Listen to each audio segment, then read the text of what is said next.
I still heard the piano faintly in the background. Because I didn't have it on mute. Fucking idiot. Welcome, everyone, to the season finale of the Saturday Brunch on No Credentials Required, where you don't need a press pass to talk sports. We are proudly presented by Belly Up Sports. My name is Ryan McCarthy. I'm one of your hosts.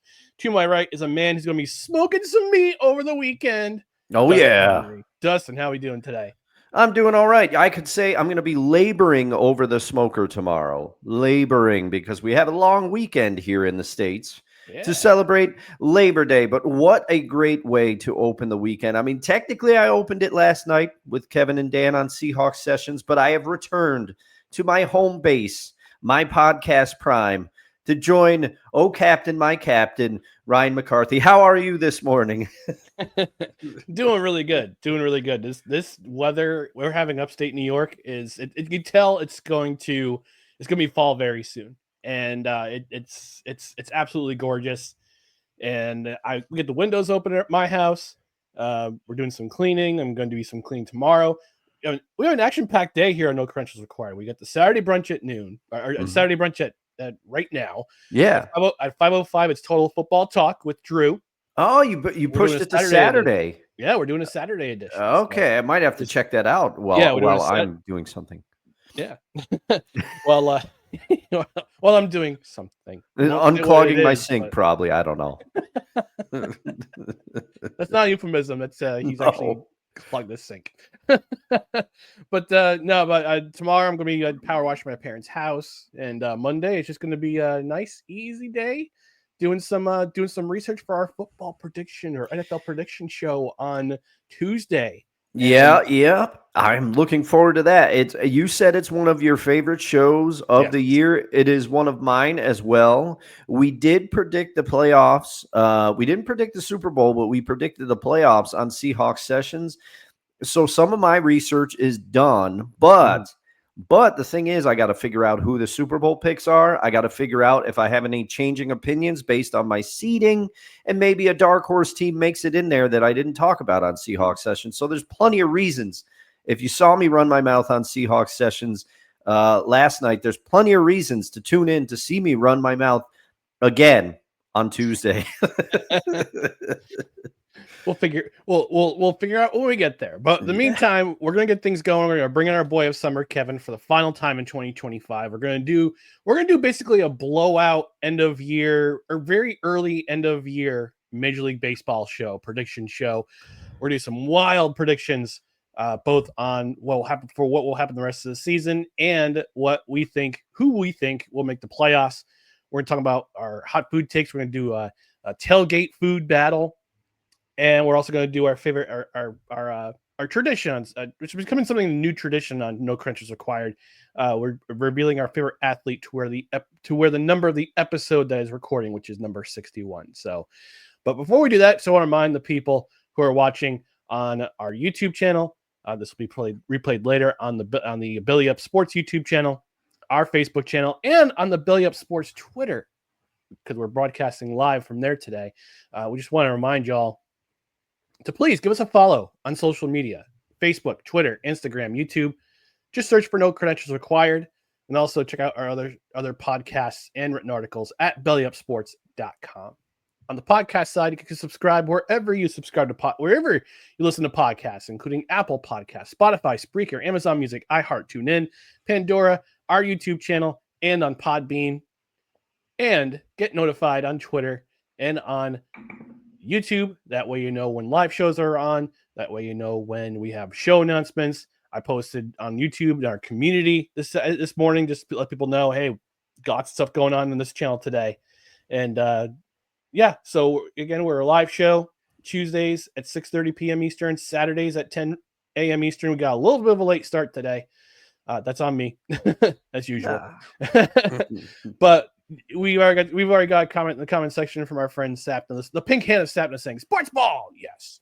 It's always good to see the pink hand in the chat. And exactly. So again, we are a live show Tuesdays and Saturdays, and we want to interact with you during the live show. It drives up our engagement. It drives up, lets people know that this show is available. And we haven't heard a whole lot of this tune lately, but Dustin on Saturday morning, and there's a certain time that I like to play. 5 late, still on time for chime time. Right. Never late, always on time for chime time.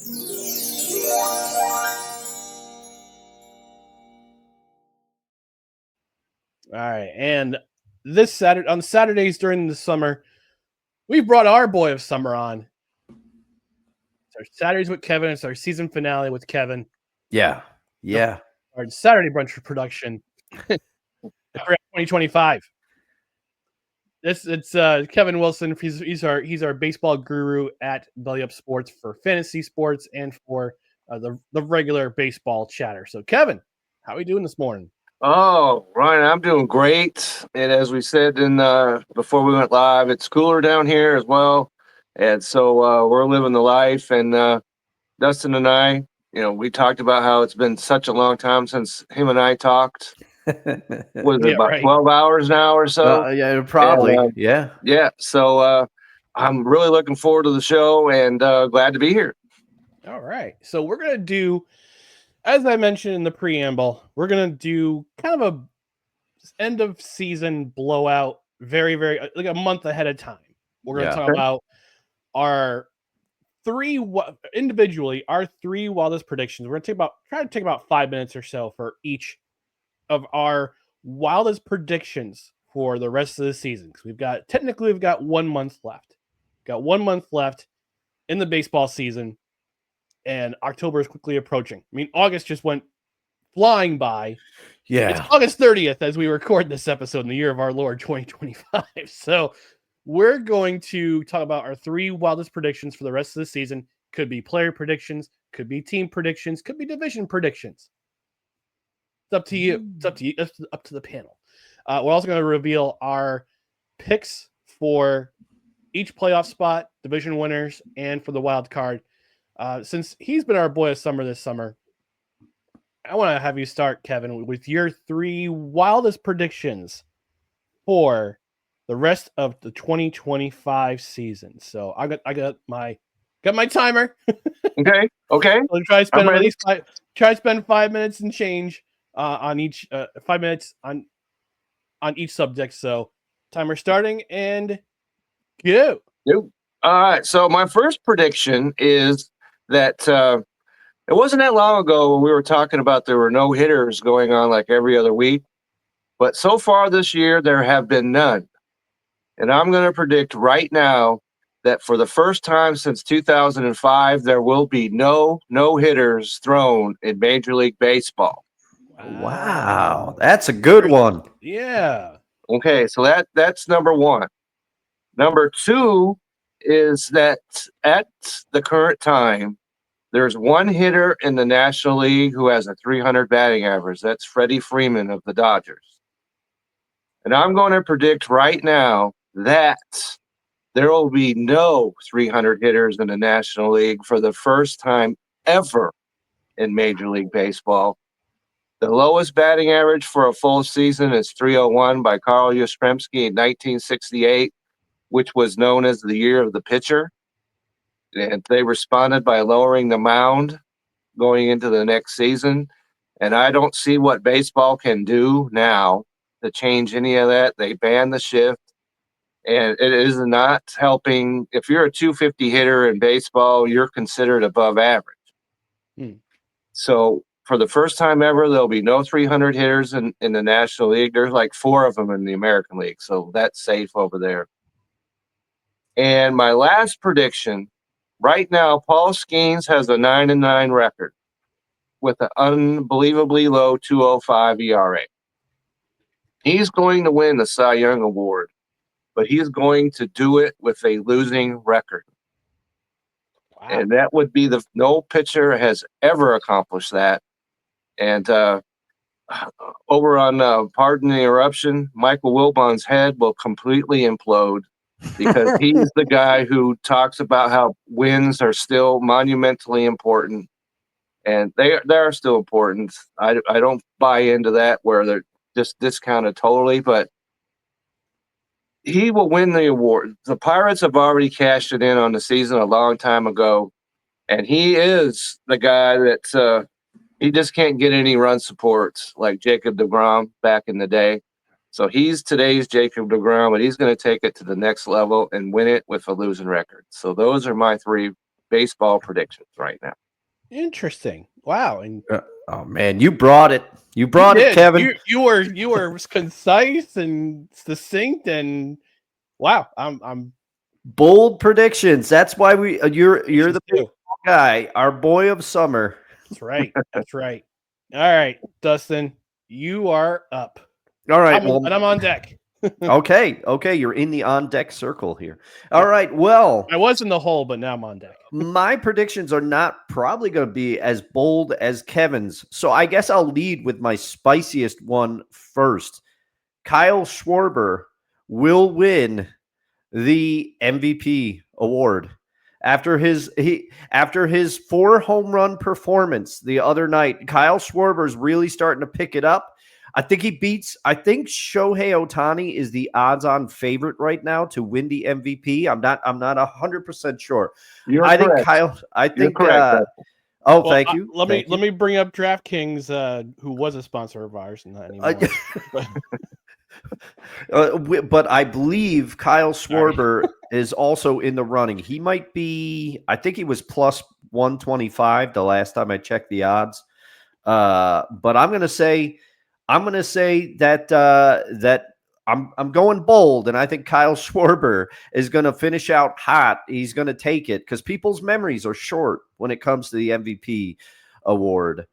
All right, my second bold prediction is Cal Raleigh, the big dumper, will not break Aaron Judge's single season home run record. It's not that bold. I just don't think he has enough games left to do it. He's had an amazing season. He already set the record for the most home runs hit by a catcher in the season, but I do not think he will surpass Aaron Judge's AL record for home runs in a season, which I believe was 62 in 2022. A lot of twos there. A lot of twos.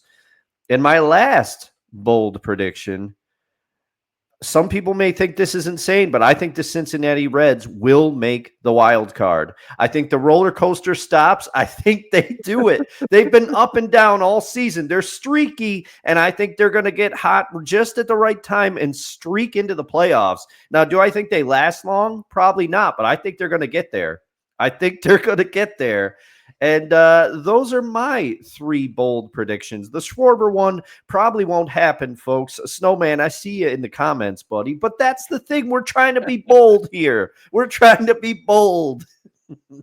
So I did some real-time research, and on Fox Sports as of 4 hours ago. Yes, 4 hours ago, because everybody else was like 4 days or 22 hours. I'm like, no, I want the latest news. Shohei Ohtani is a minus 901 for ML MVP, according to Fox. According to Fox Sports. I'm being bold. Kyle Schwarber is a 5 plus 500. See, there we go. There we go. I'm being bold. He hit 4 home runs the other night. He's had a great season. All right, we jump in the chat real quick. Brother Josiah saying, hi, everyone. Hello to you, sir. And Snowman, as you mentioned, Dustin checking in the chat saying, hey, Snowman checking in. Shohei wins the MVP, and it's unanimous.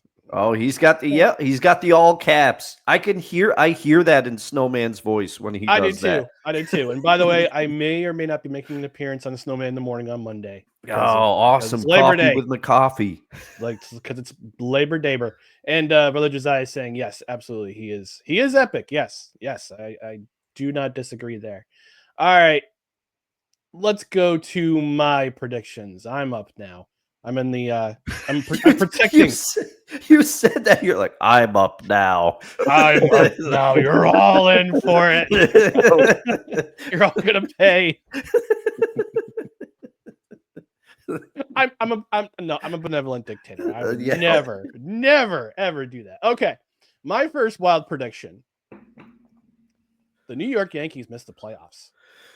I almost said the same thing, Ryan. I was going to say Boston finishes ahead of them. Oh, man. No, not finish ahead of them in the wild card. I mean, miss the playoffs altogether. Looking at the schedule for the Yankees for the rest of the season, outside of the series against the Chicago White Sox, and they're absolutely beating the pulp out of them. So good Good for them. Good for you guys. Good for you. Can beat those teams. Yay. Yeah. But look at their schedule for the rest of the way. The first week in September, their first 2 series are at Houston, at home against the Blue Jays. Then they're at home against the Tigers, followed by a 3-game roadie at the Red Sox. If they lose 2 out of 3 in every single one of those series, and all of a sudden, looking at the wild card standing, all of a sudden, Kansas City gets hot, Texas Rangers get hot, Seattle gets hot. The Yankees are done. They're toast. They're toast. And I just saw actually this morning that Walker Buehler was released by the Boston Red Sox yesterday or overnight. Wow. And I know the Yankees are looking for extra arms. You can add more to the roster starting next month. If I'm Brian Cashman, I'm reaching out to Walker Buehler in his tight pants and saying, "Hey, you want to be a Yankee for a spell? Help us in the playoffs. Help us on a playoff run." I think he would, but I think it's too late because just judging from the first 4 series in September, that is a tough road to hoe. Especially if your team is talented as the Yankees, but can't seem to win because of their manager, who their manager is. My second bold prediction is that Cal Raleigh will not break Aaron Judge's 62 home run record. You and I did the same prediction without talking about it. No, that's right. We didn't. Didn't talk about it. That's just how long we've been podcasting together, Ryan. Well, I'm also doing the production side too, so I'm kind of paying attention, but I'm also not paying attention. Okay, here we go. All right, here we go. Here's the prediction. Shohei Ohtani will not finish with 100 RBIs. Oh, that's a good one. He has 85 currently. Spicy. He has 85 currently with a month left in the season. So I don't think he will, because right now he's going back to pitching. He had a pretty good night the other night against Cincinnati. He did. So, I think he allowed 1 run in 6 innings because they're trying to balance his workload too, because they don't want to waste his arm because he just had Tommy John for the second time in his career. Yeah. But I think Shohei, he has MVP numbers for sure. He does the dual thing, it's absolutely generational talent. I hate using that cliche, but yes, he is a generational talent. But I think he'll finish just short of the 100 mark for RBIs. Then my final prediction, my third bold prediction. This is a divisional race. Oh, this is a divisional race, and Kevin, bring it. San Diego finishes in first in this. Boo! There it is. There it is. Oh man!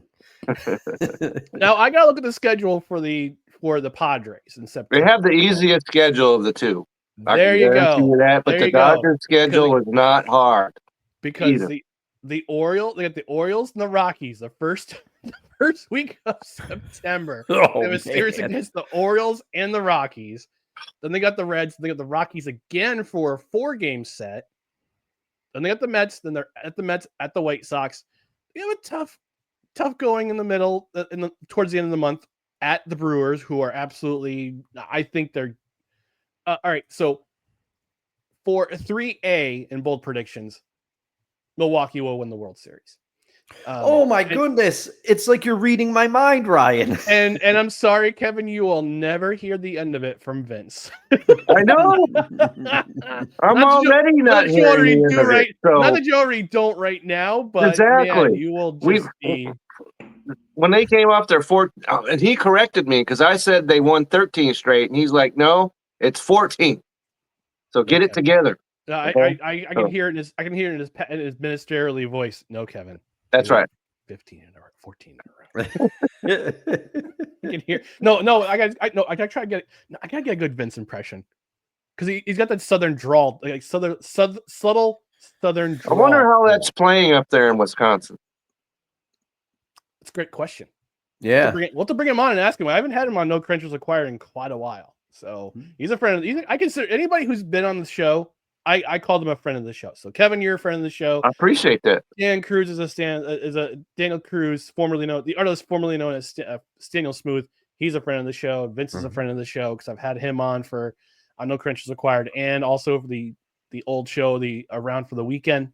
Brent, friend of Brent, No Credentials Acquired. Levac, Cole. Gaz, Cole, Yeah, we got a lot of friends of the show, Ryan. Got a lot of friends of the show, but I try to work on a Vince impression because he's got that Southern drawl, but he's also like a Midwest dude, even though he lived in the Ohio Valley for quite a long time. But no, that's 3A. Is that the Brewers will win the World Series, but I got San Diego winning the West. That schedule looks really easy. It just looks really easy. And if I go to the Dodgers schedule, real-time research is awesome. They have the Pirates, the Orioles, the Rockies, the Giants, and it gets a little tougher towards the end. The Phillies, the Giants, and then they're on the road. They're on the road the last week of the season at Arizona and then at Seattle. That's at Seattle might be for more than one division. It could be. It very, very well could be. And speaking of divisions, gentlemen, let's talk about the wild card. Let's talk about the divisions races. Let's talk about the wild card races and our predictions for who will be in the playoff picture come October. Come for the hunt for October. And I'm going to start with Dustin here. Look at the current standings. You got in the AL, you got Detroit and Toronto. I mean, Detroit's the number one seed currently by half a game. Houston's not that far behind, followed by the Yankees, who are first in the wild card, Boston and Seattle. Kansas City is only 3 games back. Texas is 3.5 games back. Cleveland's 4 games back. And then National League, Milwaukee, they're in first place by at least 5 games, 5.5 games, followed by Philadelphia and the Dodgers. The wild card, you got the Cubs, the Padres, the Mets, followed by Cincinnati, who unfortunately I think they're toast. They're going to make it. Followed by Cincinnati, back 5.5, San Francisco, Arizona, and finally the Cardinals. Done. And Miami, 63 and 72. Come on. They lost you the wooden spoon, Ryan. They lost me the wooden spoon. So did Toronto. They're winning in spite of what I said. Toronto heard you and used it as motivation for the season. It was motivational. I'm pretty sure that if they have a postseason video that they put up, a hype video, my stupid face will be in there. 100 losses to the Toronto Blue Jays. So Dustin, I'll have you start looking at the wild card standings and the division standings. Which teams are going to the playoffs? Which teams are going to be in the hunt for October come October? All right. Well, this is going to kind of dovetail with my bold predictions because I think, Ryan, we sound like haters. Okay, we sound like haters, but we're not. We're not haters. I think especially after the series they had against Boston, the Yankees can't beat Boston this year. And Boston, they just had a pitcher make his debut. He looked very good. Boston's got some young talent that is coming up. Roman Anthony's been he's been good for them. And, his father's name is Anthony, which I don't think I'll ever get over in my life. But the thing is, I'm going to say that in the NL East, Toronto wins the NL East. AL East. Yes, sorry. AL East. Toronto wins the AL East, and Boston finishes ahead of the New York Yankees for that wild card spot. They do not. The Yankees do not make the playoffs. Boston and Toronto are in. Now, I think Toronto goes all the way to the World Series, and let me tell you why. First of all, nobody expected this coming from Toronto this year, and they all seem to be gelling at the right time. And a lot of people forget they just got Shane Bieber back, and Shane Bieber looked very good for them. They acquired Shane Bieber, and he was rehabilitating, and he is back now. So the thing is, The thing is, I think Toronto could ride this momentum all the way to the World Series because we underestimated them. I am not going to do that. I've been very vocal on multiple shows that I will never underestimate Sean McVay again as the head coach of the Rams. I will never discount the Rams again because I've done it too many times. Same thing about the Blue Jays here. I'm taking what they're showing me. I think the Blue Jays make it all the way as the AL representative for the World Series. So I kind of jumped ahead there. But in the AL East, we got Toronto taking the division. Then we have Boston as the wild card slot in there. And then when we go to the other divisions, I think that in the AL American League Central, it's the Tigers. It's the Tigers. And then I think Kansas City's too far back. The AL West, I've got I'm going to have the Mariners overtaking the Astros to win that division, and then I have the Astros going in a wild card slot. So let's see. Now I've got to go over to the National League, correct? Yep. National League, I think the Phillies take the NL East. Phillies, they're too good. I don't think the Mets can catch them.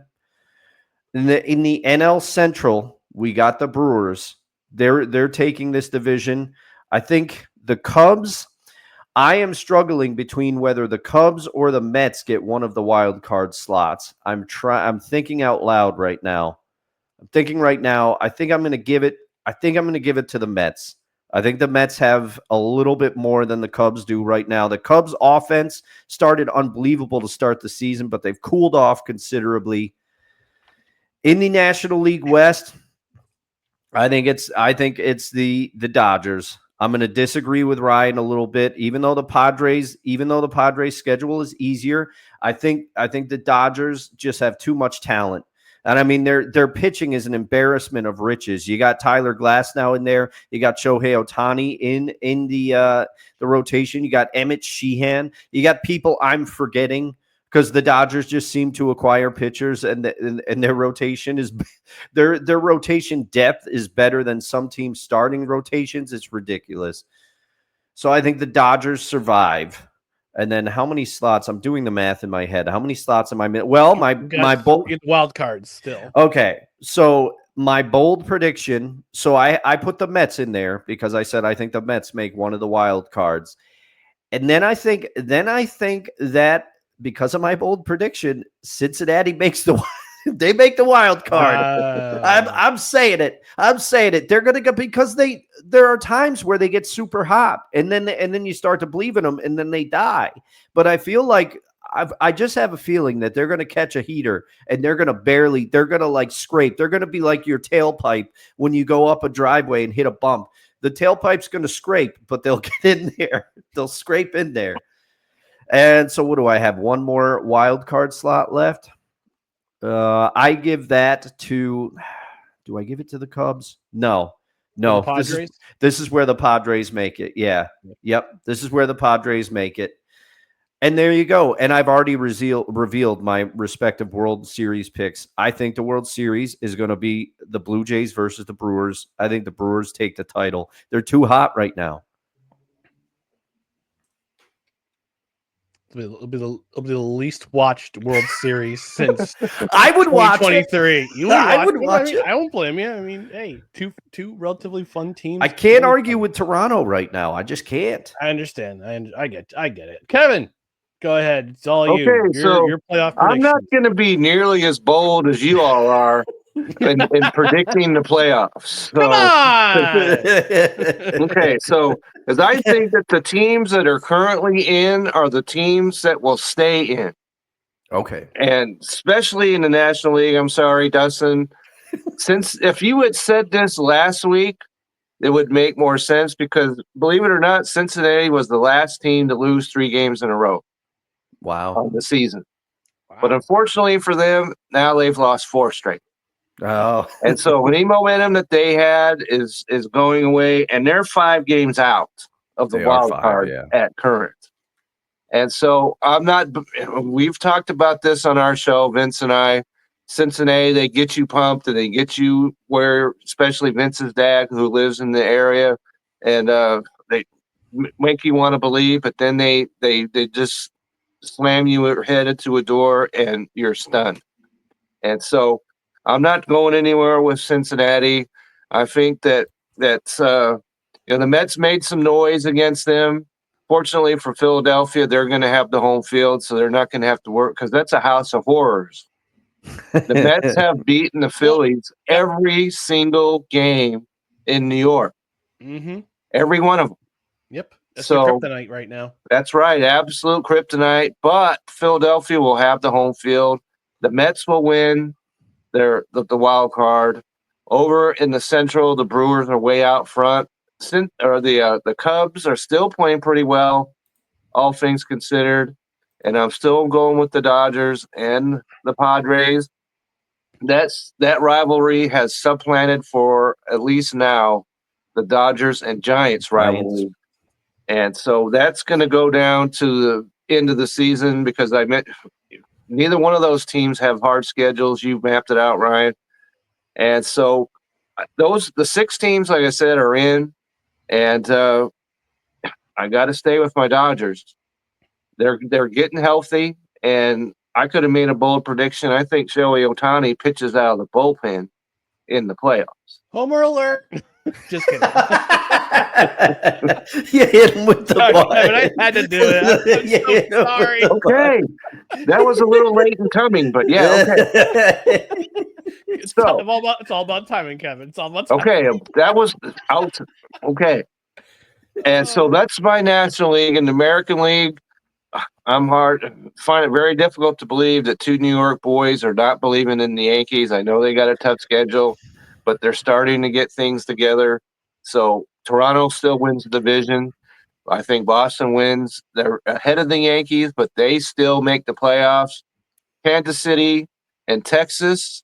I'm in Texas. I'd like to believe in them, but those 2 teams have the pitching, but they do not have the hitting to make a difference. And so I think the Yankees still make it. And Kansas, like I said, Kansas City, and their pitching has been outstanding. And so has the Rangers. In fact, the Rangers and as of last we checked, the Rangers and the Padres are the only teams that hadn't given up 500 runs on the season. That's of the last weekend. It's probably not true now, but the hitting is, despite the fact that they scored 20 runs the other day, the Rangers, and they've lost Seager. He had appendicitis. They lost Evaldi, and they lost Simeon for the year. That's way too many losses for the Rangers, unfortunately. So I got Detroit winning that division easily. Then I would like to, because I predicted that Seattle on an earlier show was going to surge down the stretch. I have not seen that. And so I think Houston still wins that division. And they got Yordan Alvarez back, and he had a home run already for them. That's a big addition for them. And so all the same teams are in. So I'm going in with the Dodgers getting to the World Series. And then I still think you got to beat Houston, which I think is hard to do in the postseason. Dodgers, Houston, once again in the World Series, and Dodgers taking it. That's my prediction there. Okay. All right. So let's go with my predictions here. Toronto wins the East, the AL East. And just for real-time research, Kevin, yes, you are correct. The Texas Rangers, they're actually the last team in the majors to give up 500 runs. They're sitting at 495 right now. The Padres are at 517. Okay. So you were right about one. Well, I said as of last weekend, so I was still correct in my assessment. So you are still correct. Yes. Okay. All right. So Toronto wins the AL East. There's no question about it. Even Yankees are still 3 games back, and Boston's 3.5 back, but Toronto is just too good. I had Detroit win the AL Central. They're running away. They've been running away with it since May. So let's just put that to bed. In the West, it's going to be Houston. As much as it pains me to say so, it's going to be Houston. For the wild card, I've got Boston winning the first wild card. I've got Seattle winning the other wild card, the second wild card, and I think Kansas City's going to make a run. Oh, I said, spicy. Look at the schedules. I said that the Yankees, the first 4 games of September are going to be a very tough road to hoe. You got to win at least two. You got to win at least 2 of those 3 games. If they lose 2 of those 3 games or get swept in any of those series, this is going to be it's bad news bears for the rest of the season, I think. So, but I think I guess mentioned in my very wild predictions for the rest of the season, I mentioned that I said the Yankees are going to fall off, but I think Kansas City sneaks in. I think they sneak in because their schedule is much more friendlier down the stretch, because they get the Angels, the Twins, the Guardians. They got a couple tough series in the middle there with the Phillies, Mariners, and Blue Jays, but then they wrap up the year against the Angels and the homeless Athletics. I don't call them the Sacramento A's. I don't call them the Sacramento A's. They're the homeless A's. Okay, I'm okay with that. All right, so that's my AL. NL, yeah, I think it remains the same. I think you'll see some positioning that will change. Although I'll say San Diego wins the West. Dodgers will get the first wild card spot, followed by the Cubs and the Mets. The Phillies and the Brewers, they win the Central. They win the Central and the East respectively. And my teams winning the pennant are the Brewers. I mentioned that. I said they'll win the World Series. I don't have Detroit winning the American League pennant. Okay. Their pitching's too good. It's been too good, and they brought in a 47-year-old guy or so named Charlie Morton. What's wrong with the 47-year-old guys, Kevin? Well, I just turned 48, damn it. Okay. Well, I don't think you're towing the rubber in Detroit, but I say that respectfully, okay, because he was a couple of this past week, but the week before that, he was my fantasy baseball MVP. Hey. Because he pitched extremely well for Detroit. And if he can keep that up, which I think is almost impossible, but if he does, Detroit's pitching staff is awesome. Yeah, they're amazing. Ryan, remember when I predicted on our MLB prediction show that Charlie Morton would be enough in Baltimore to stem their rotation?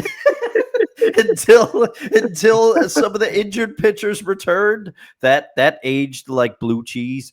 Yeah, it did. Aged like milk. Yeah. Blue cheese is already nasty, so that's really not blue cheese is already fermented to heck. Yeah. That aged like bad milk.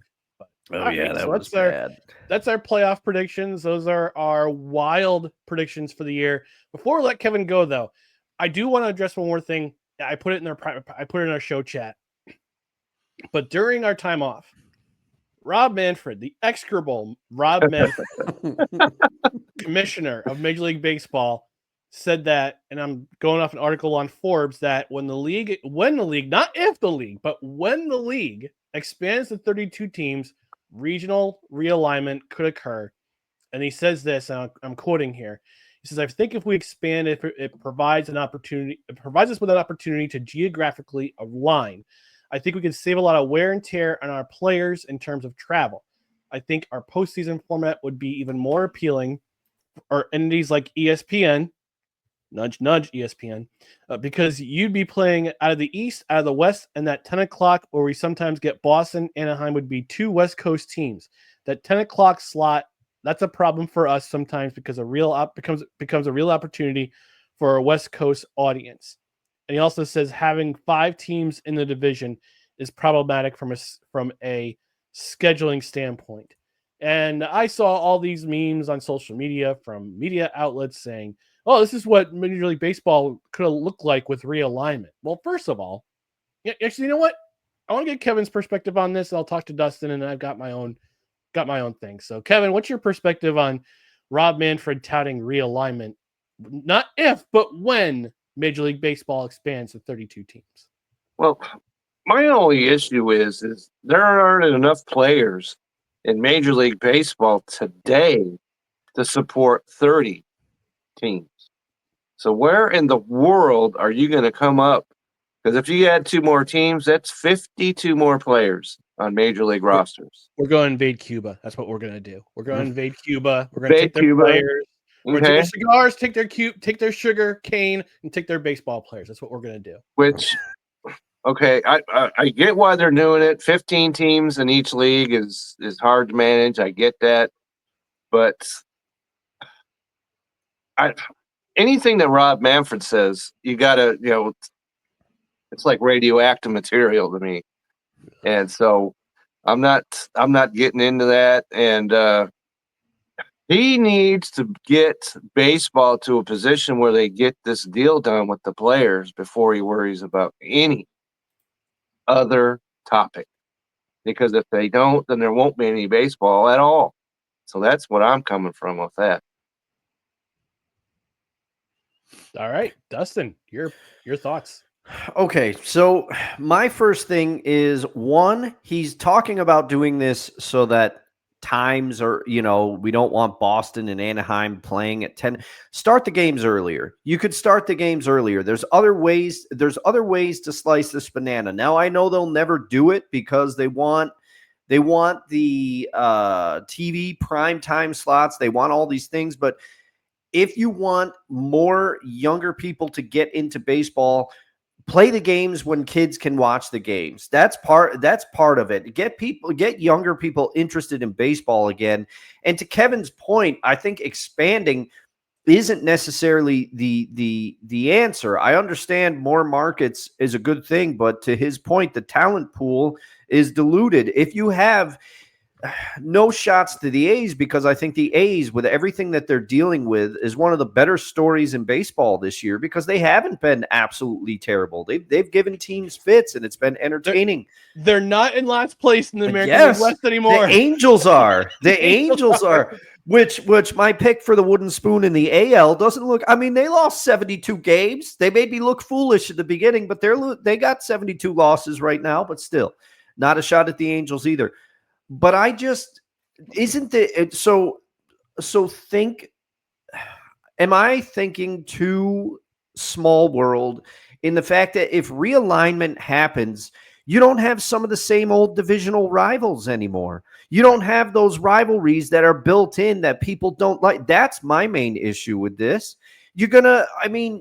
We've already diluted the All-Star game because of interleague play. Now, I personally enjoy interleague play, but I remember my dad saying he never missed the All-Star game because it was times where he could see stars from the other league that you never got to see throughout the regular season. So that's already gone away. I have no problem with interleague play, though.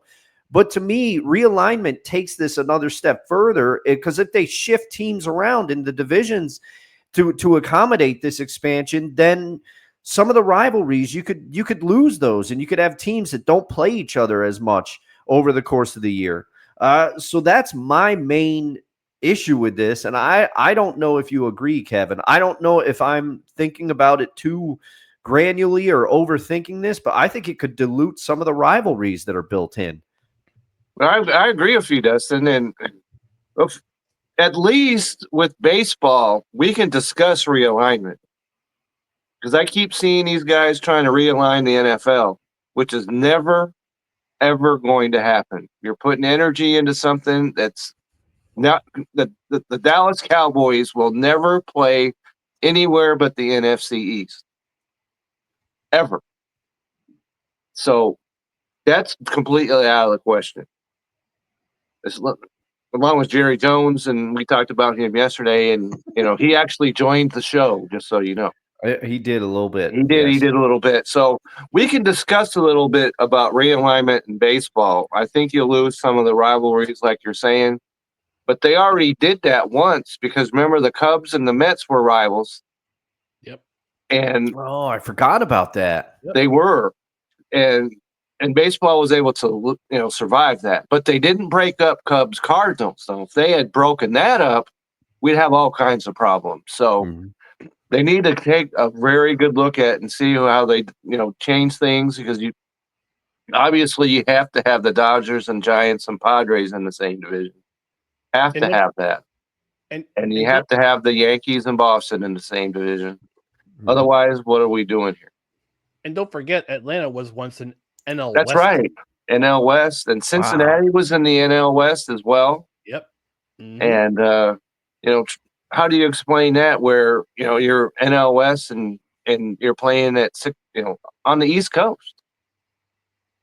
Yeah, I mean, Ryan, I guess you could counter my argument as I'm thinking out loud and playing devil's advocate. New rivalries could develop because Mets Braves, they hate each other. And as you both just pointed out, the Braves weren't always in that division. So do you think with the expansion, new rivalries would develop, or are you kind of on the same page as me that they're going to break up these rivalries that we know so well? No, here's the problem. This is why Rob Manfred. That's why I call him the execrable Rob Manfred, because he's an what a great use of a word, by the way. Thank you. This is why he's on the bottom of my power rankings for sports commissioners. That's why Gary Bettman's 1, Roger Goodell's 2, even though he's kind of an evil wizard.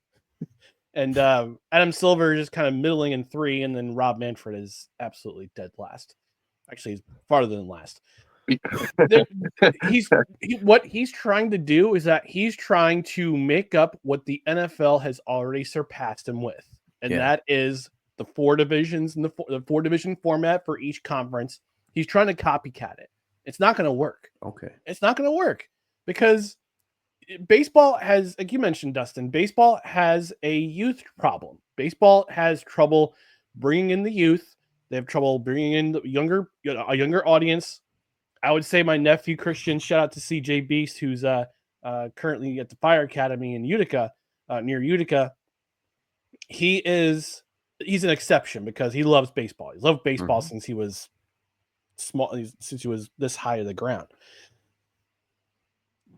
Baseball has a retaining a younger audience, and I know Rob Manfred's trying to do that. He's trying to say, "Hey, we're relevant too. We're keeping up with the times. We're going to go to 4 divisions when we expand to 32 teams." Okay, where are those 2 teams going to go? I know there's plenty of markets in America, and I'm pretty sure 1 or 2 in Canada who would like to get a Major League Baseball team, but are they markets where you can easily market that you can easily bring in a fan base? Can you get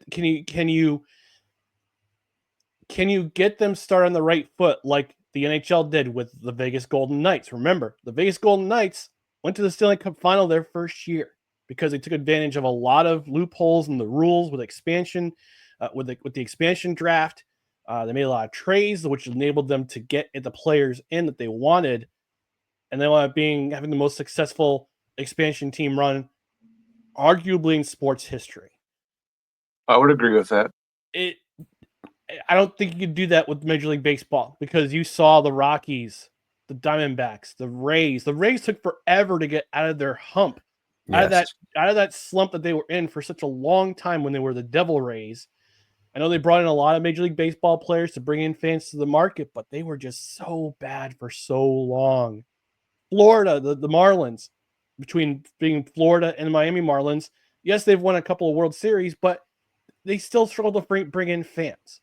So you got to find the right market to go to in order to bring in the fan base. But at the same time, you got to be relevant to the times too. You got to make sure that you're not losing the younger fan base who are always going to other sports. They're always going. They make the way to the NFL because of fantasy baseball, because of fantasy football, because they market their players better. You see them go towards the NBA because the NBA is so high scoring. You see, I mean, even the NHL. I think the NHL could surpass Major League Baseball in viewership because you have an older viewership in the Major League Baseball. They can't retain a younger audience. The NHL is doing a better job in that regard. So I think among the big 4 sports right now, Major League Baseball is just ahead of the NHL, but you're going to see that position flip if we have this kind of plan. Because yes, expansion's fine, expansion's good. It means that the game is growing, but you're also, again, if those teams get off to a tough start and take a long time to recover, and it's not worth it. It's not worth it. And this realignment plan is just silly. All the memes that came from after it for engagement or cheap engagement was also silly, and it's a silly idea. Before we let Kevin go, we're going to go to our comment section real quick. James saying, "Ryan, I am the look at me. I am the captain now." He also says the AL East and NL West had the potential to be fantastic. I think he meant division races, but he put pennant races. We talked about the NL West, AL East. I think it's been decided. I think Toronto still is miles ahead of the Yankees and the Red Sox right now. He also says nothing better in baseball than the playoffs. I agree.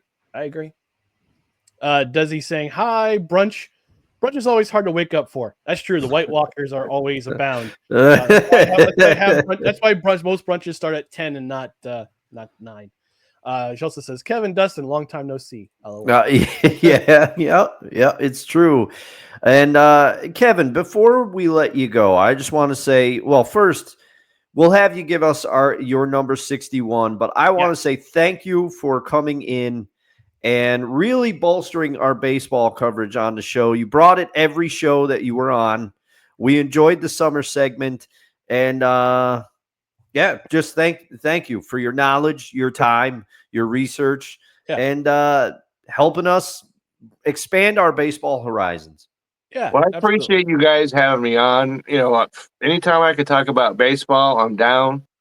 And you guys have been awesome having me here. So it's mutually, you're glad to have me. I'm glad to be here. So thank you guys for having me. Yeah. And before we let you go, Kevin, let the people know again where they can find you. And again, who's your favorite number 61? Okay, so I'm going to go off my favorite number 61 first and get the homer alert ready because it is a Dodger. It's Chan-Ho Park. Oh, wow. Wow. Okay. Number 61, he played in baseball, for 17 years, 9 of which he pitched for the Dodgers. And he was an all-star in 2001. And this is the interesting statistic to me. He pitched over 220 innings 3 times in his major league career. Players or pitchers today, they would go into a coma if they even thought they would come close to something like that. And he was an 18-game winner in 2000. And this is real interesting. He led the league in hit by pitches twice in his major league career and hit 138 batters. So you did not dig in when Chan-Ho Park was on the mound. And so he won 124 games. And so he is my number 61. And you can always find Dustin and I on Friday night on the Seahawks Session Show. We talked yesterday about who's going to win our division. We've talked about the Parsons trade. We talked food even over there. So you definitely want to check that out. Tomorrow night is the Sunday night Belly Up Fantasy Baseball Show. And Monday morning in most leagues starts the fantasy playoffs. So you don't want to miss that.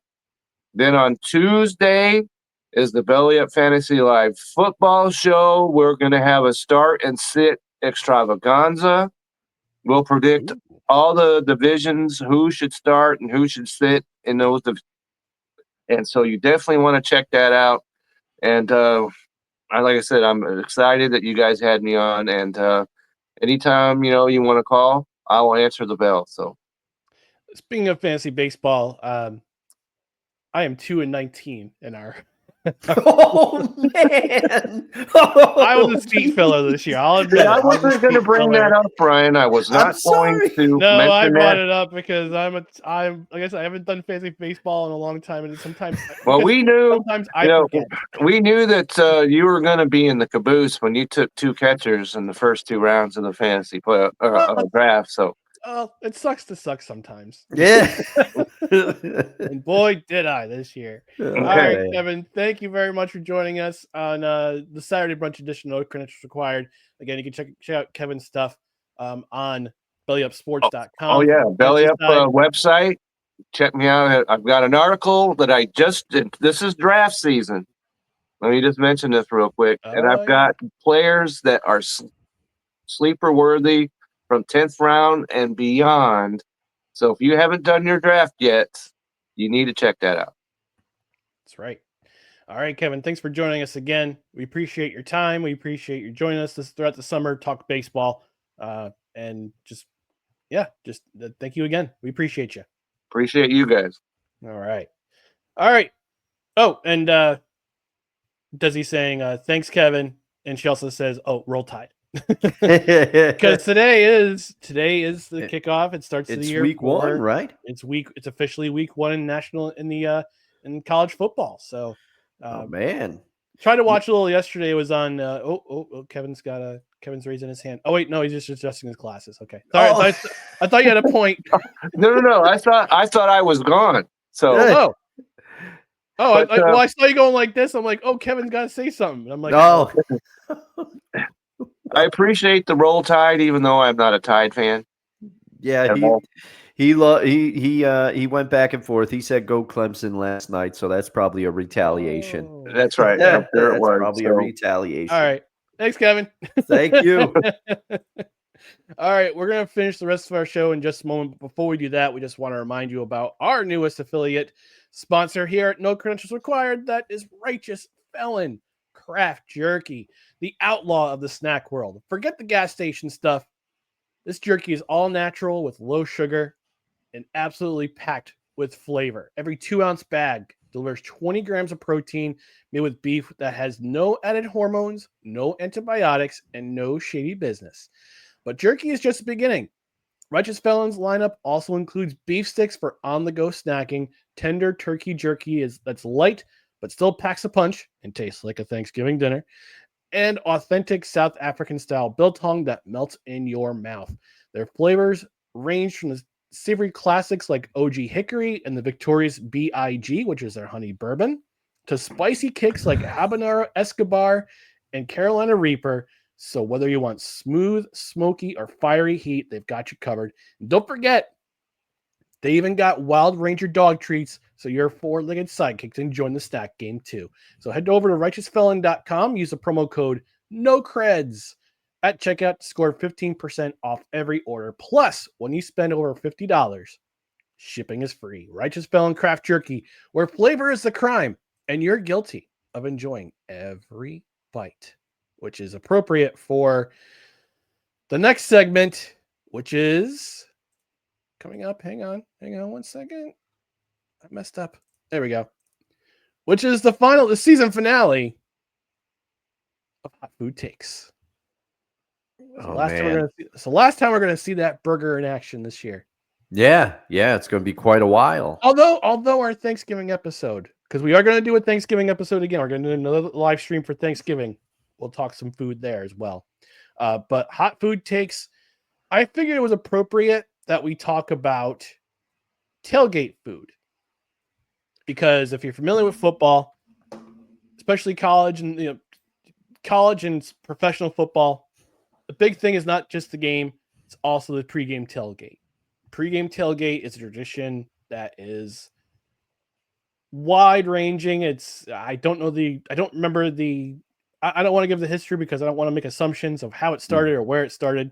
But we talked about tailgating, and I also found, Dustin, the price of beer at every NFL stadium in 2025. Take a guess at which NFL stadium has the cheapest beers. The cheapest beers. Okay. I'm gonna go now. We've gotten the ire of a lot of Packers fans with what we've said and done, but I'm going to give you a compliment right now, Green Bay. I think you got the cheapest beers in the NFL. No. Oh man. Green Bay is actually, oh wow, they're far down the list. They're 17th. Oh, okay. $10.50. $10.50 could get you a beer at Lambeau Field. Oh man, okay. But the place that has the cheapest beers in the NFL, believe it or not, Paycor Stadium in Cincinnati. Oh, wow. $6.80. The cheapest beer. shout out to you, Mike Brown. You know, I often make fun of Mike Brown for being cheap. And you know, but he paid Trey Hendrickson. It's only for 1 year now, so you got yourself in a little bit of hot water. But hey, you're having the cheapest beers. Hats off to you, Mike Brown, for that. Yeah. Followed by the Cleveland Browns Stadium, $7.15 for the cheapest beer. Wow. Okay. All right. Which I mean, if you're a Browns fan, you don't want to spend a whole lot to drown your sorrows for every game. You got to drink to numb the pain. Number three, Ford Field, the Detroit Lions. Wow. $7.20. All right. I'm not sure if Julie drinks, but she'd be happy about that the beers are not going to break the wallet. Yes, I'm or pretty the sure. purse. I mean, you're going to spend over $100 on a ticket. You better have cheap beer. Yeah. Number 4, U.S. Bank Stadium, the Minnesota Vikings, $8.05. And notice all of these are towards the Midwest. Like the Midwest has the cheapest beer prices. So yeah. Number 5, Lucas Oil Stadium, Indianapolis, $8.18. Was that the site of the Raw debut, or was that WrestleMania last year? I think it was the Raw debut. I might have on Netflix. I'm only saying that because I just watched Unreal. Go watch that thing. Okay. All right. So I'll list off the rest of the bunch. Rest of the top 10. Denver is number 6, $8.29 buys you a beer at Empower Field at Mile High. Arizona Cardinals, State Farm Stadium, $8.31. Again, a place where you want to drown your sorrows because the team is terrible. Number 8, the Atlanta Falcons, Mercedes Stadium, $8.50. And by the way, the Atlanta Falcons have some of the friendliest, fan-friendly pricing in the entire NFL. Wow. Okay. Or anywhere, period. Arthur Blank, hats off to you for that. Yeah. Number 9 surprised me. Gillette Stadium. The Patriots, huh? $8.58. We gotta go. We get a couple beers. Watch our Pats. Get a couple beers. Watch the Patriots. Watch them Sox. Yankees suck. And then last but not least, but number 10, Arrowhead Stadium. I refuse to call it Jihad Field. Arrowhead Stadium, $9.20 will get you a beer. I just gotta wonder if it's a can, like a 16-ounce can, or you get like a 20-ounce beer. That's the thing. This article didn't really state. Oh, it's 16-ounce beer. Okay, never mind. 16-ounce beer. So okay. Shout out to 1075 The Fan somewhere. I don't know where you are, but this is the article I found it on. So that's top 10. The bottom 10, starting at number 22,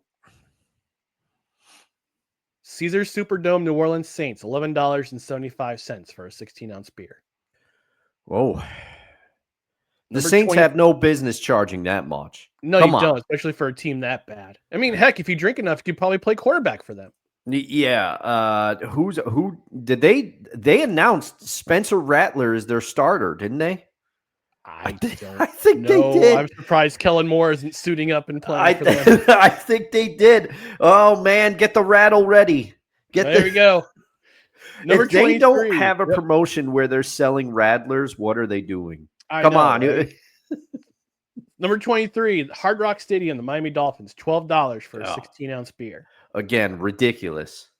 Now, this is shocking. Number 24, Energy Stadium, Houston, $12.79. Really? For a 16-ounce beer.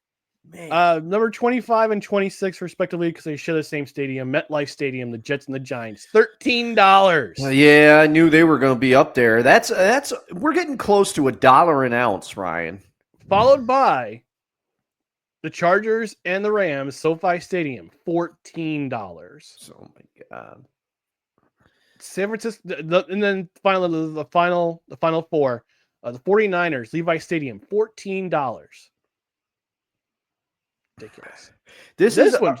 Go ahead. I'm going to issue an edict to the NFL at large. You want to get less people that are blackout drunk at your game? Stop charging so much for beers, because what they're doing is they're like, I already paid a bunch of money for tickets and parking. I'm going to get blackout drunk in the parking lot so I don't have to buy beers in the stadium. That's why you tailgate. We'll get to the tailgating in just a moment, but I just want to bring this up because it pays to bring your own beer and tailgate pregame rather than buy beers at the game. Number 30 was another shocking entrant. Raymond James Stadium, Tampa Bay, $14.25. Wow. $1 an ounce we are getting close to, Ryan. And I'm over than $1 I'm gonna blow my top. I'm gonna blow my top if we get to $16 for a beer. I think we're gonna get there. Oh, we're getting there. Number 31, Allegiant Stadium, the Las Vegas Raiders. It's $14.99 to buy a 16-ounce beer at Allegiant Stadium. Oh, man. And then last place, and I hope they change it with new ownership. Commanders Field, the Washington Commanders. $16.49 for a 16-ounce beer. We're over $1 an ounce now. We are over $1 an ounce now. We got to ask, okay, tonight on Total Football Talk, do me a favor. Ask Drew how much money he's paid for beers when he watched that Commanders game last year where I forget who was it, the defender on the Bears. That's who it was, the Bears. Yes. Mary at the end. Yeah. By the way, at Lumen Field in Seattle, $9.71. Okay, all right, that's not too bad. And I'm looking for, because James mentioned in the comments that he says it goes a little over $11 a beer at the link. Makes me glad. I'll be too cold to drink while I'm in January. Yeah, $11.24 for a 16-ounce beer at the link. Man, you're a braver man than I am, James. I remember Ryan and I've told the story many times when he said the Jets play the Seahawks, let's go to the game, I said, what week? And he said 4. And I said, okay. Because if it was week like 13, I was going to be like, no, man. No. And actually, this was pretty shocking. AT&T Stadium, the Dallas Cowboys, $9.71 get you a 16-ounce beer. I wonder if they can have Alamos. Well, Texas forever. We have an endorsement deal with Alamo Beers. It's been in place for many years now. Now, would you like to guess when I first started negotiating the contract? The most impressive thing is I started negotiating the beer contract at the Cowboy Stadium with Alamo Beer while I was still in college with the Arkansas Razorbacks. That's right. I negotiated that contract before I even owned the team. That's how great at business I am. Mr. Jones, my name is Hank Hill from Strickland Propane.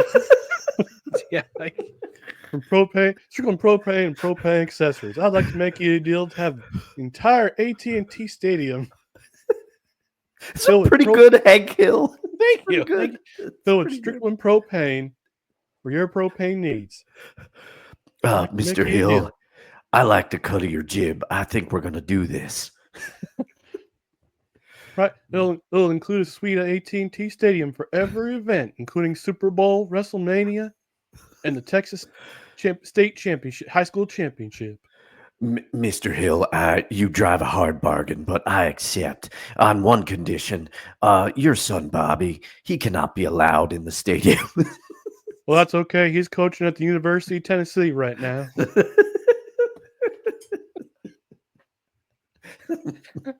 Wow, that was impromptu, out of control stuff. Thanks, Hank Hill. Thanks, Jerry Jones, for stopping by. Yeah.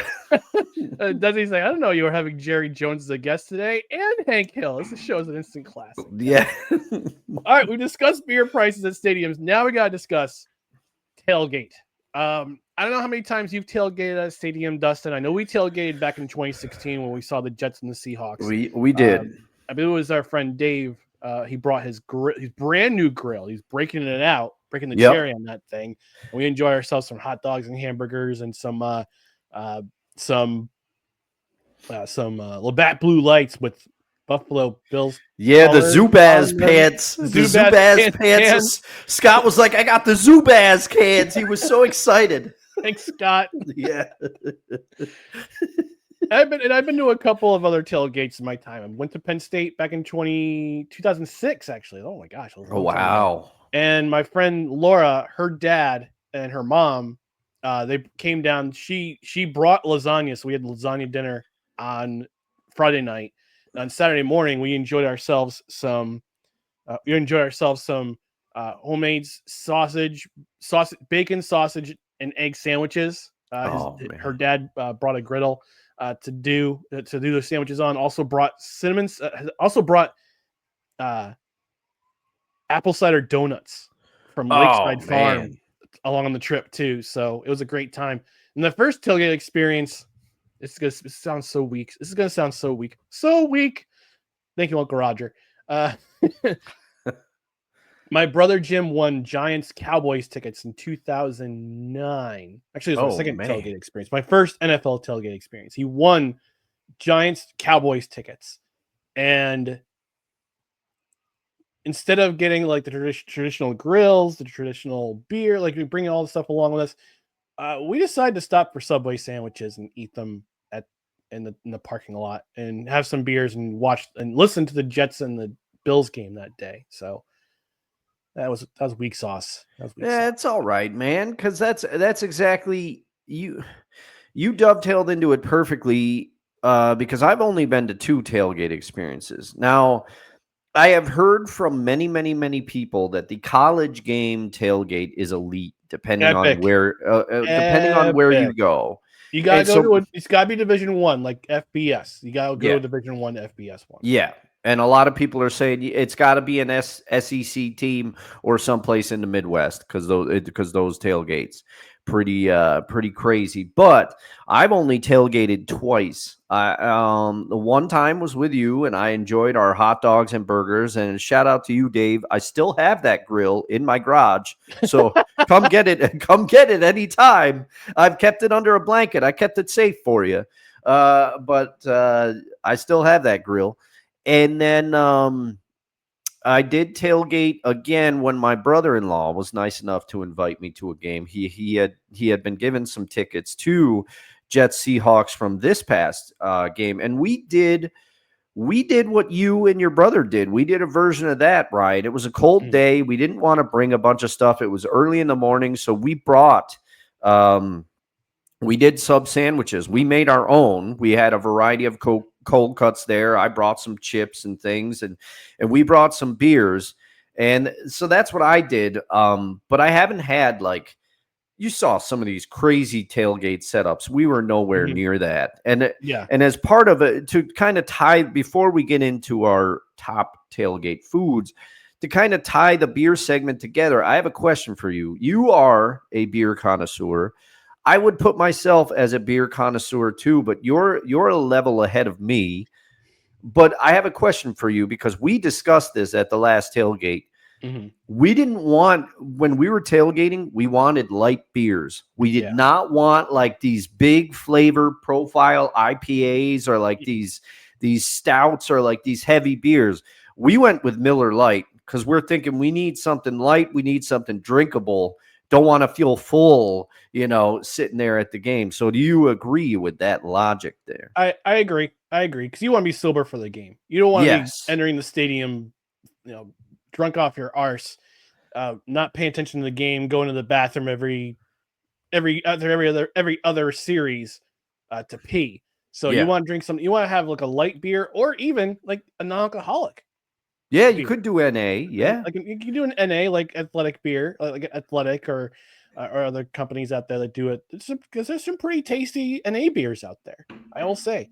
So I would say light beer. I would say a lighter, like a lager. Like if you want to go a little bit heavier on the ABV, I would say get a lager or a pilsner, definitely. But yeah, NAs, light beers, lighter pilsners, and lagers. There you go. But if you were to put together a tailgate, Dustin, what would your tailgate be? All right.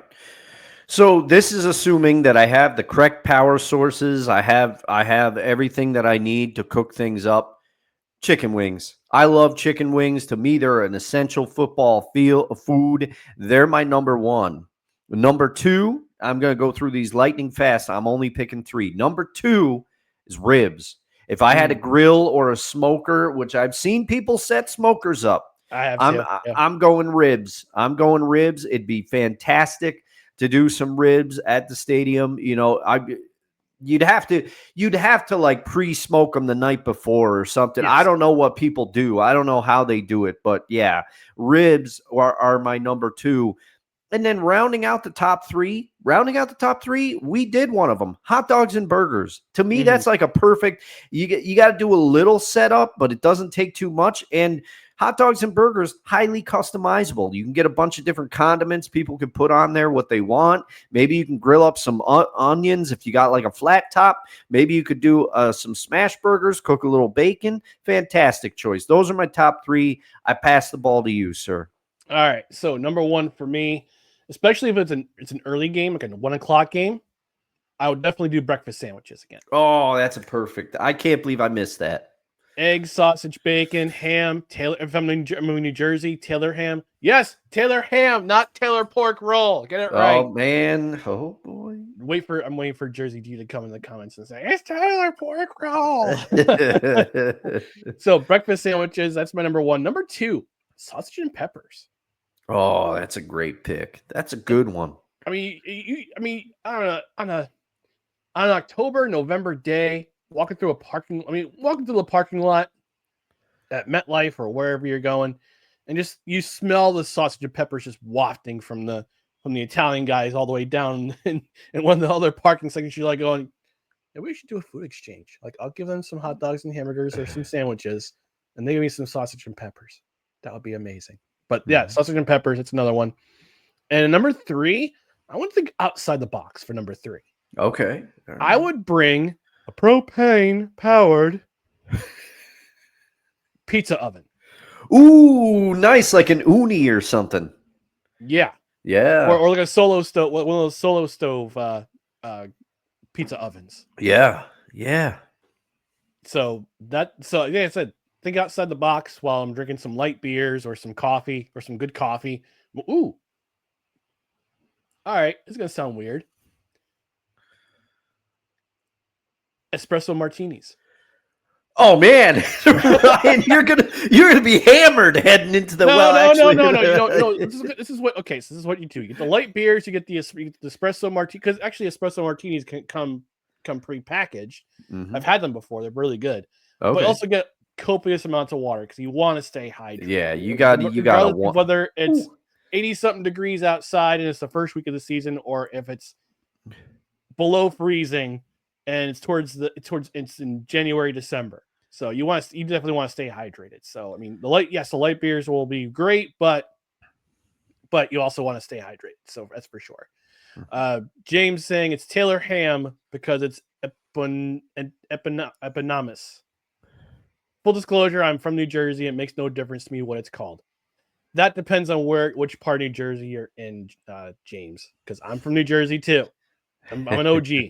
I'm an OG from New Jersey. So if you're in the northern part of Jersey, it's Taylor ham. If you're anywhere in the southern part, it's Taylor pork roll. Those people are weird because they also vote for Philadelphia teams. And that's been this edition of Hot Food Takes. All right, we're going to wrap up our show. Our final Saturday Brunch edition of 2025. We're going to wrap it up with our favorite athletes to wear the number 61, because this is the 61st recording of the canon version of No Credentials Required for the year 2025. Although technically we have 65 episodes in the can as of today, but this is according to canon, it's 61.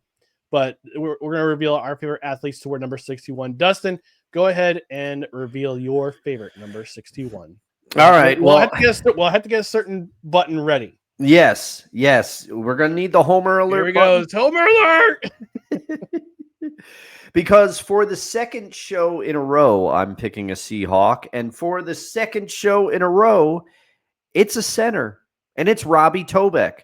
Robbie Tobeck is often the forgotten. Robbie Tobeck also played guard, but in my memory, he played center on one of the greatest lines in Seahawk history. He was a Pro Bowler. It included Walter Jones, Steve Hutchinson, Robbie Tobeck, and with Max Strong blocking for Sean Alexander. I will always have a soft spot for that line because that line was the line that got us to the first Super Bowl, which I hate talking about. The Seahawks were jobbed in that game. Everyone knows it. But that line was fantastic. And for the first time in a long time, I feel like the Seahawks have potential to have another line, not as good as that one, because that line's got 2 Hall of Famers on it. But they have the potential for the line to be finally a stable place. But Robbie Tobeck, often the forgotten man, because everybody knew about Steve Hutchinson, everybody knew about Walter Jones, and deservedly so. But Robbie Tobeck, also very good. I believe he originally started in the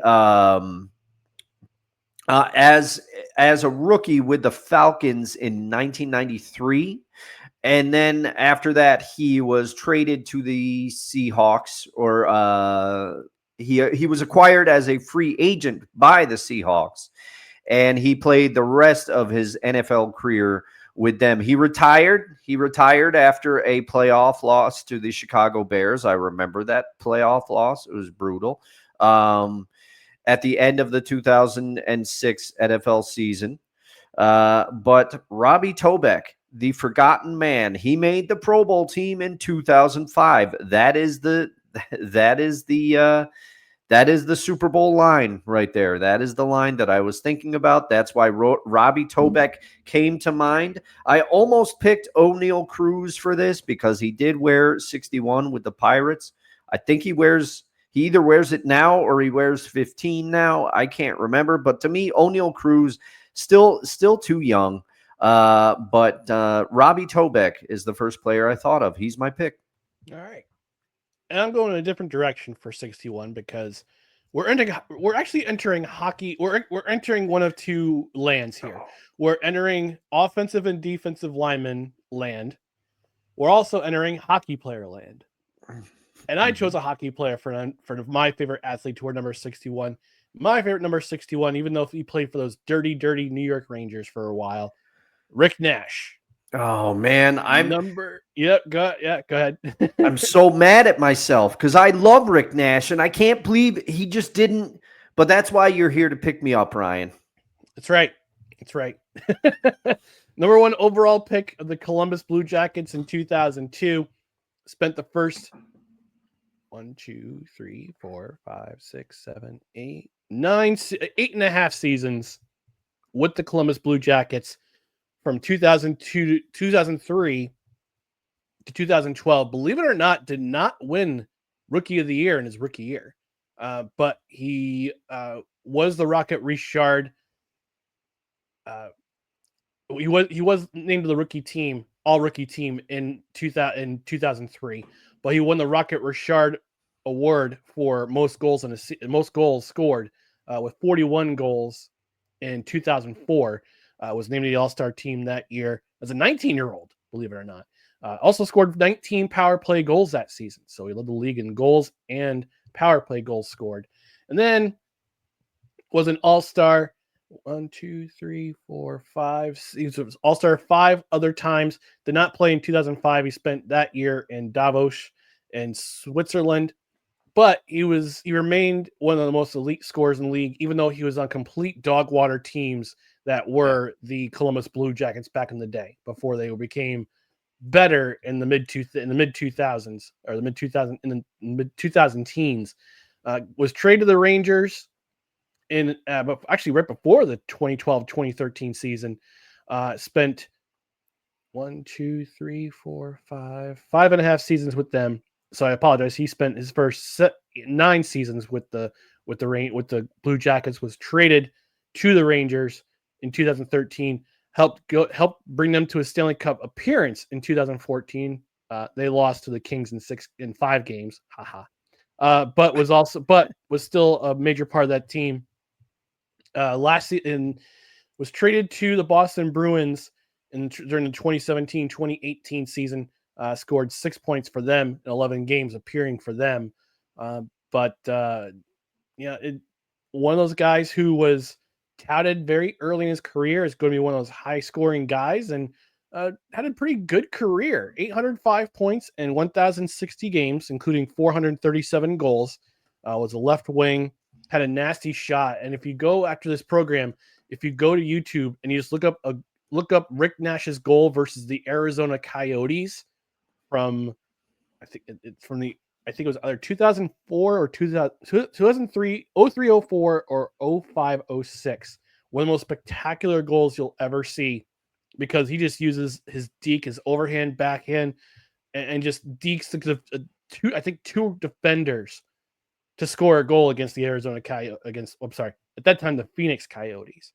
Mm-hmm. But absolutely brilliant, a great goal scorer in his own right. I don't know if he'll be Hall of Fame. I don't know if he'll be in the Hall of Fame. I hope he does go to the Hall of Fame, because he was that good of a player. Unfortunately, he had some injuries along the way.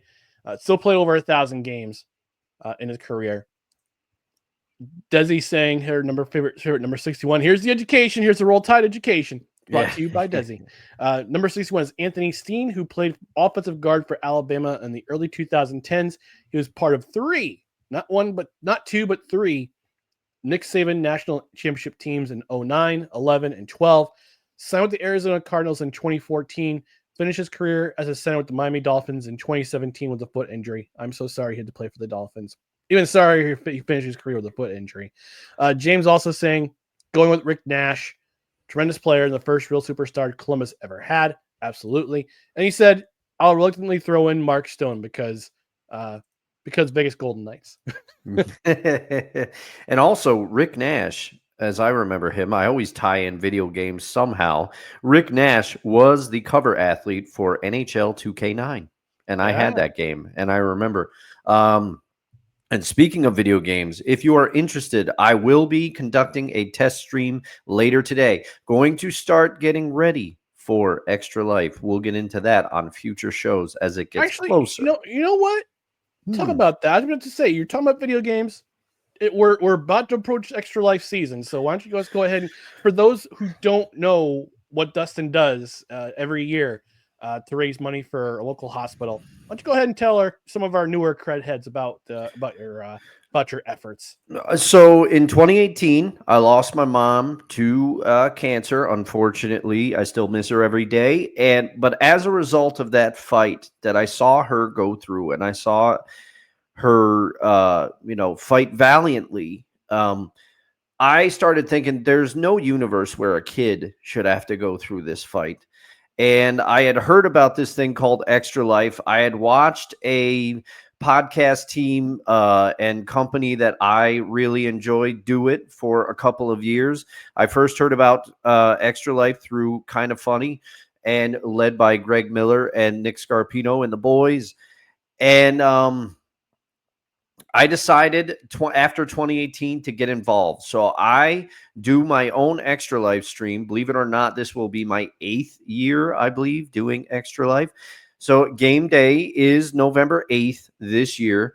And I have set up a Facebook fundraiser if you follow me there. And I also, if you go to extra-life.org and you search my name, Dustin Henry, you can find my donation page. If you feel inclined, I am raising money for the Bernard and Millie Duker Children's Hospital at Albany Med. It is a hospital local to me.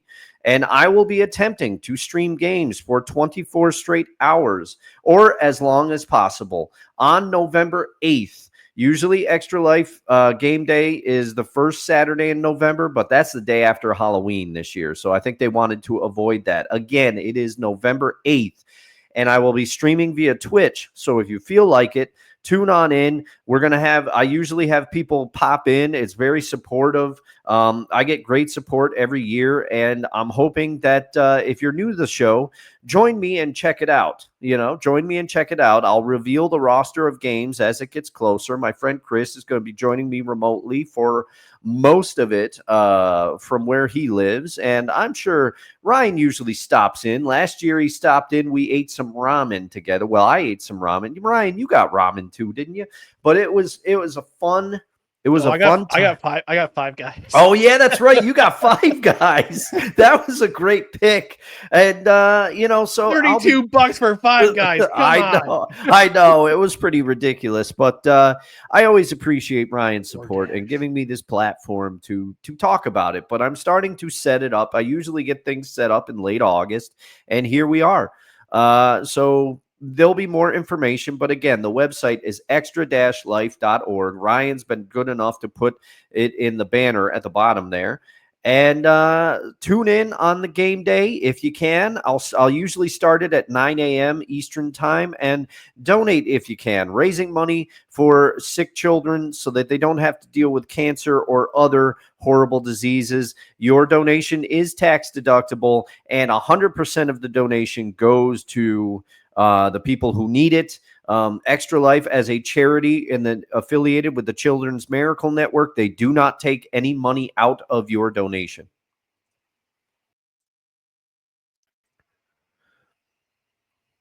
Oh, geez. I'm all over the place right now. Well, this has been a show. Oh, yes, it has. For the season finale of Saturday Brunch, this has been a show. We had Kevin Wilson on talking about baseball. We had Jerry Jones stop by. We had Hank Hill stop by. I mean, it was a banger of a show. It was. But as we say goodbye to our Saturday Brunch edition of No Credentials Required, we're gonna be heavy on the NFL coverage starting this Tuesday. This Tuesday at 6:30, it'll be our annual NFL show, NFL preview show. We'll talk about every division, how we think every division race will work out. Which teams will make the playoffs this year, which teams will win the divisions, which teams will be in the playoffs in the wild card, which teams are going to be in their respective conference championships, and finally we reveal our Super Bowl contenders and our Super Bowl winners. I won't be as extreme as last year when I picked the New York Jets to go to the Super Bowl and win the Super Bowl, because that didn't work out, and I had egg over my face for the entire season. I felt like a complete moron. It happens. I picked Baltimore to win the World Series. I picked Baltimore to go to the World Series. I also picked the Dodgers to win the World Series, but I don't think it's going to happen this year, considering the heater that the Brewers have been on. But yes, 6:30 p.m. Eastern. Join us live on Facebook, on YouTube, and on our Twitter page. Actually, I'm probably going to see if I can get the Belly Up YouTube page for our NFL preview. For not the YouTube page, the Twitter. Belly Up YouTube, Belly Up Twitter, and Facebook, so people know that we're out there. And also to listen a little bit later. As far as I was asked about college football, Dustin, I know Dustin's not a big college football guy, but we may have some YouTube exclusive content for college football coming down the pike, because I'm starting to follow it more this year. Guys, our friend of the show, guys, has convinced me. He sent me his 17 parlay as or as he likes to call it, and I'll bring up the text message he sent me the other day. The Emerald Lagasse back in the kitchen with his 2025 college football parlay. And he had an 18 parlay last year, hit all 8 of them. Oh man. And got himself a lot of coin. So I'll put it that way. But I'm gonna see if I can bring him in for some college football content from the summer for the year.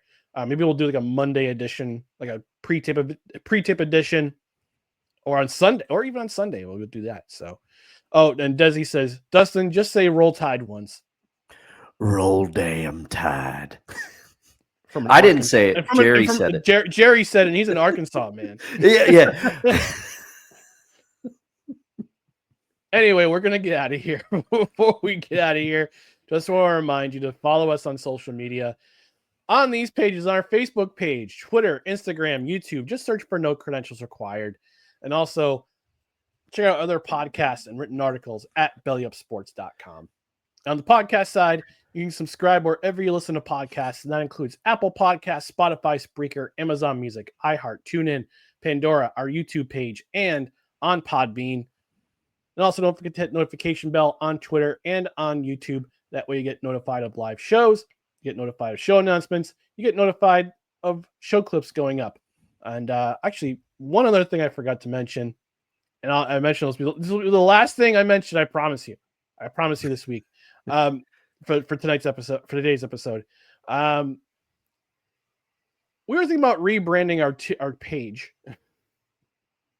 And our particularly our podcast